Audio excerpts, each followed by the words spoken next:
Hello hi friend नमस्कार welcome back to my channel a smile lifestyle को वीडियोटी देखा पूर्व चैनल को लाइक सब्सक्राइब और बहुत मात्रा रे शेयर करंतु।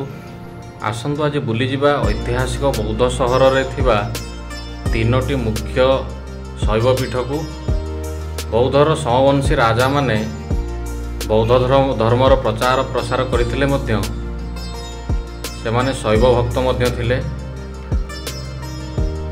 चलंतु आमे प्रथमे मातेंगेश्वर महादेव को दर्शन करवा। ये जो देखुंत सांग मैंने यहाँ हूँ हनुमान मंदिर जोटा मातेंगेश्वर महादेव मंदिर पार्श्वर अच्छी तार वीडियो मु डिस्क्रिप्शन रे लिंक दे दीजिए आपण मैंने जाइए देखिपारे। बर्तमान आम से मातेंगेश्वर महादेव मंदिर पाखे पहुँची सारीचु। चलतु महादेव को दर्शन करवा एवं तांकर कृपा लाभ करवा।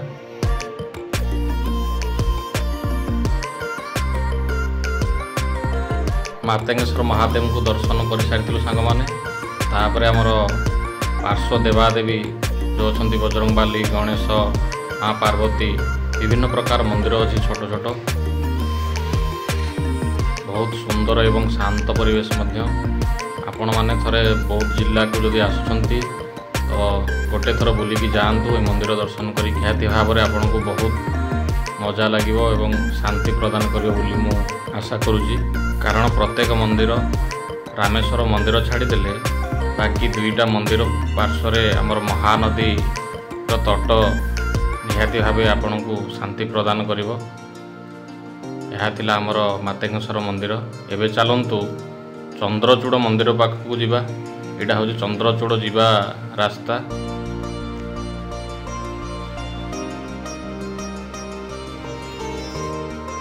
वर्तमान आम मंदिर पाखे पहुँची सारीचु। चलतु ए चंद्रचूड़ महादेव को दर्शन करवा एवं तांकर प्रभु कृपा लाभ करवा। केते सुंदर एवं शांत परिवेश।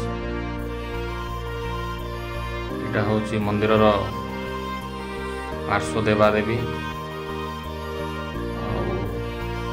एते सुंदर जो कहूली सांग माने जो आमर चंद्रचूड़ मंदिर रे जो विशेष जिनस अच्छी आ जो व्यू पॉइंट अच्छी आपण माने संध्या समय आसिले निहाती भाव में यार मजा नहीं पारिबे। यह हूँ महानदी आलती घाट। यही संध्या समय ये संध्या आलती होता है। आपण माने भाभी पारुथिबे संध्या समय यही जगाटीर दृश्य किभली लगुव। ता सहित ये महानदीर कुळुकुळु शब्द। वर्तमान श्रावण मास से पानी बहुत पाखक पलि आसी पानी टिके गोलिया अच्छी।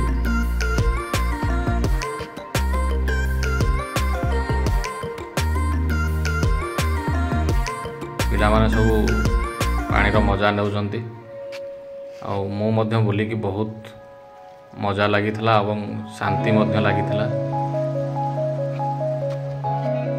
आपण मैंने व्यस्त बहुल जीवन रे जेते थकी जाइए संध्या समय निहाती आसबे संध्या आलती करके महानदीर जलराशि को देखिले आपन को निहाती शांति मिले। तो सांग माने एबे चलंतु ऐतिहासिक बौद्ध सहरर पुरातन एवं प्राचीन शैवपीठ जोटा रामेश्वर मंदिर जहाँ 8म शताब्दी रे प्रतिष्ठा होता समवंशी राजा द्वारा।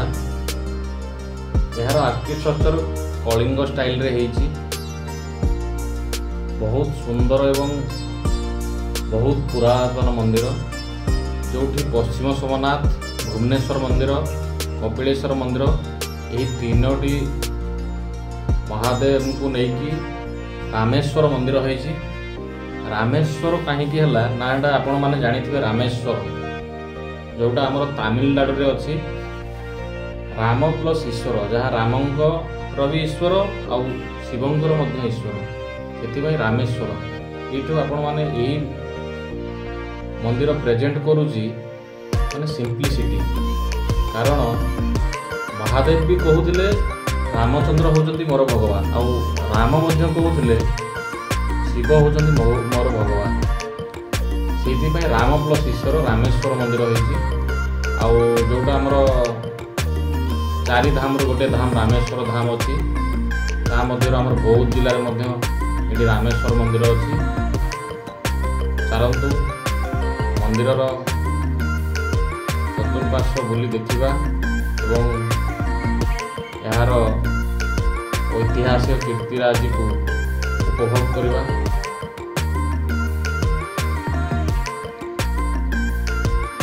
ତିନୋଟି ମନ୍ଦିର ଯେଉଁ କହୁଥିଲି, କେତେ ସୁନ୍ଦର ଏବଂ ଶାନ୍ତ ପରିବେଶ।